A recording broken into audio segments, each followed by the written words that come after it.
shu kredit olish maqsadida ariza topshirdim.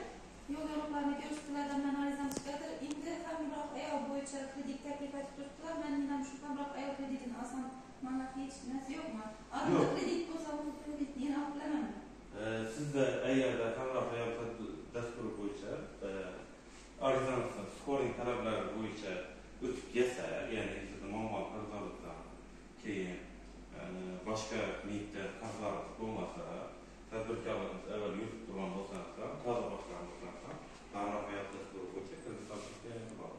Faqat bir narsa, hamroh ayol dasturi platformasini ariza berasiz, biz shaxsiy qilishimiz bilan shu platformada o'tib keladi va sizlar kredit berishga tayyormiz. Oldimizda kredit bor ekan, degan muammolar bo'lmaydimi? Yo'q, bo'lmaydi.